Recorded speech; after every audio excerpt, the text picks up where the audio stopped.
आइए जानते हैं आज की कुछ अंतर्राष्ट्रीय खबरों को। पहले एक नजर आज की हेडलाइंस पर। गुजरात में बीजेपी के विजय प्लान में फिट नहीं थे रूपानी। तालिबान शासन में हजारा समुदाय को कोई जगह नहीं, दशकों से सताए गए थे ये लोग। साकीनाका रेप केस पर एक्शन में सीएम ठाकरे। राजनाथ सिंह और एस जयशंकर से मिले ऑस्ट्रेलिया के विदेश रक्षा मंत्री। इंदिरा गांधी के खिलाफ फैसले को सीजेआई एनवी रमन ने बताया साहसी। दिल्ली में मानसून की बारिश ने तोड़ा 46 साल का रिकॉर्ड।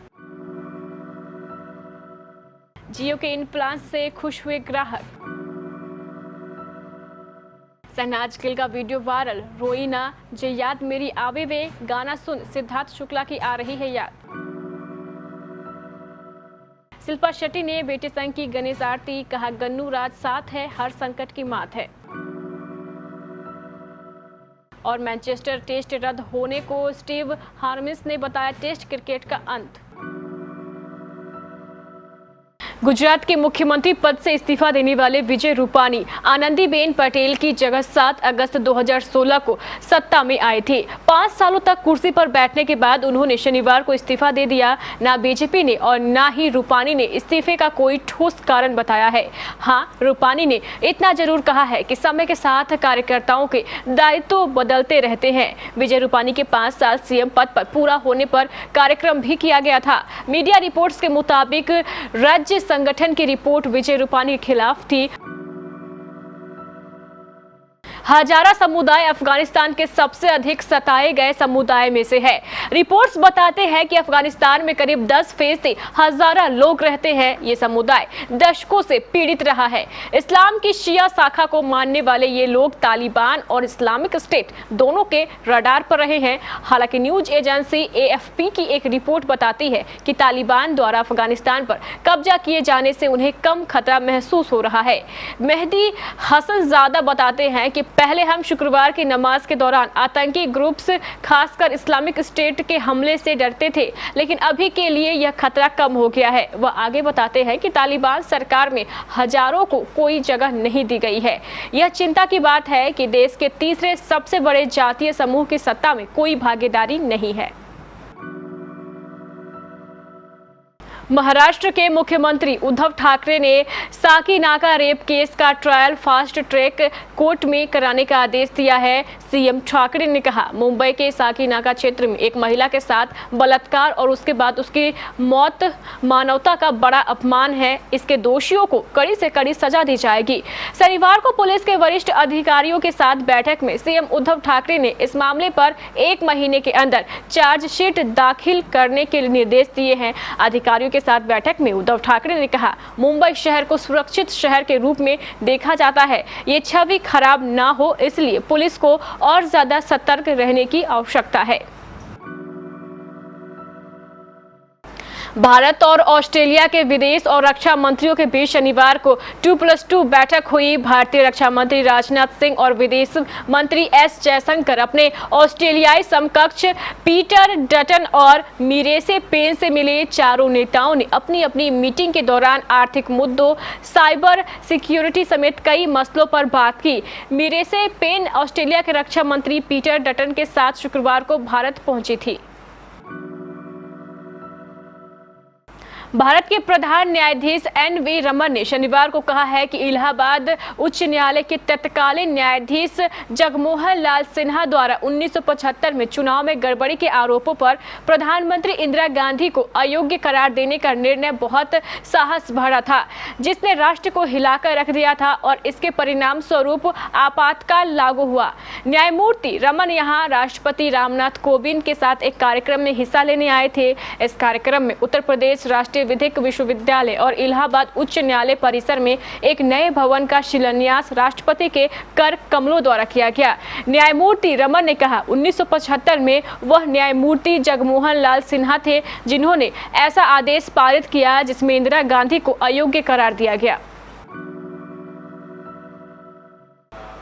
दिल्ली में शनिवार को हुए मानसून की झमाझम बारिश ने 46 साल का रिकॉर्ड तोड़ दिया है। मौसम विभाग ने शनिवार को कहा कि दिल्ली में इस साल अब तक 1100 मिलीमीटर बारिश हुई है, जो 46 वर्षों में सबसे अधिक है और पिछले साल दर्ज की गई बारिश से लगभग दोगुनी है। वहीं इस महीने बारिश ने 12 साल का रिकॉर्ड तोड़ दिया। सितंबर महीने में 343.6 mm बारिश हुई है। IMD के एक अधिकारी ने कहा है कि इससे पहले 1975 के मानसून के मौसम में 1150 मिलीमीटर बारिश का अनुमान लगाया गया था। इस साल बारिश पहले ही 1001 मिलीमीटर तक पहुंच चुकी है, जबकि मौसम अभी समाप्त नहीं हुआ है। बिना इंटरनेट के हमारा एक दिन भी नहीं गुजरता। ऐसे में अपने स्मार्टफोन में डाटा पैक डलवाना तो आज एक जरूरत बन चुका है, लेकिन ये डाटा पैक पलक झपकते ही खत्म हो जाते हैं और बार बार रिचार्ज करना एक बहुत टेंशन का काम है। अगर आप जियो के प्लान्स इस्तेमाल करते हैं तो आपको इस प्लान्स के बारे में जरूर जानना चाहिए, और अगर आप जियो उपभोक्ता नहीं है तो बन सकते हैं। ये प्लान्स हैं ही इतने अच्छे। एक बार रिचार्ज कराने के बाद आप 11 महीने के लिए कई सारे बेनिफिट्स का मजा उठा सकते हैं। चलिए बिना देर किए इस प्लान्स के बारे में सब कुछ बताते हैं। 1 महीने की वैधता वाले प्रीपेड प्लान्स में ये जियो का सबसे महंगा प्लान है। इसमें जियो ग्राहक को 2121 रुपए के बदले रोज 1.5 GB डाटा, किसी भी नेटवर्क पर अनलिमिटेड कॉलिंग और हर दिन के 100 SMS की सुविधा देगा। साथ ही ग्राहक सभी जियो ऐप्स का फ्री सब्सक्रिप्शन भी पाएंगे। सिद्धार्थ शुक्ला की मौत ने हर किसी को झकझोर दिया है। परिवार, रिश्तेदार, दोस्त, फैंस, एक जिंदा दिल और बेहद टैलेंटेड इंसान के इस तरह अचानक चले जाने का गम किसी सदमे से कम नहीं है। लेकिन इस सब के बीच शहनाज गिल भी है। 2 सितंबर को सिद्धार्थ शुक्ला की मौत के बाद ही शहनाज बेसुध सी है। उनके पिता से लेकर भाई तक यह सब बता चुके हैं कि शहनाज इस सदमे से उभर नहीं पा रही है। रो रो कर उनका बुरा हाल है। वह कुछ भी कहने समझने की हालत में नहीं है। लेकिन इसी बीच शहनाज गिल का एक पुराना वीडियो भी वायरल हो रहा है। इस वीडियो में शहनाज पंजाबी सॉन्ग रोई ना जे याद मेरी आवे वे गा रही है। फैंस इसे सिद्धार्थ शुक्ला से जोड़कर देख रहे हैं और शहनाज से हिम्मत रखने की बात कह रहे हैं। हर साल की तरह इस बार भी बॉलीवुड एक्ट्रेस शिल्पा शेट्टी के घर पर गणपति बप्पा विराजे हैं। शिल्पा ने सालों पुरानी प्रथा को जारी रखते हुए अपने पति राज कुंद्रा की गैर मौजूदगी में भी बप्पा का घर में स्वागत किया। एक्ट्रेस ने सोशल मीडिया पर गणेश आरती का वीडियो शेयर किया है। बेटे संग गणेश आरती करती नजर आई थी शिल्पा शेट्टी।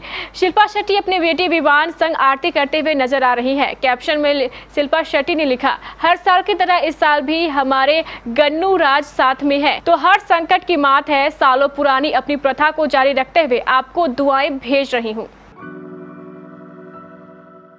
भारत और इंग्लैंड के बीच होने वाला 5वां टेस्ट मैच रद्द होने के बाद लगातार इंग्लैंड के दिग्गज इस पर सवाल उठा रहे हैं। उनका कहना है कि IPL को देखते हुए यह फैसला लिया गया है। इसी बीच इंग्लैंड के पूर्व तेज गेंदबाज स्टीव हार्मिस ने मैनचेस्टर टेस्ट को लेकर अपनी प्रतिक्रियाएं जाहिर की है। हार्मिस को डर है कि भारत और इंग्लैंड के बीच रद्द हुआ 5वां टेस्ट मैच टेस्ट क्रिकेट के अंत की शुरुआत हो सकती है। उनका यह भी मानना है कि UAE में होने वाले IPL के दूसरे चरण ने इस मैच को रद्द करने में एक भूमिका निभाई। भारत और इंग्लैंड के बीच 5वां टेस्ट मैच शुरू होने के कुछ घंटे पहले ही भारतीय टीम में कोरोना की चिंताओं की वजह से रद्द कर दिया गया था। हार्मिस ने कहा, मेरे शुरुआती विचार है कि यह टेस्ट क्रिकेट के अंत की शुरुआत है।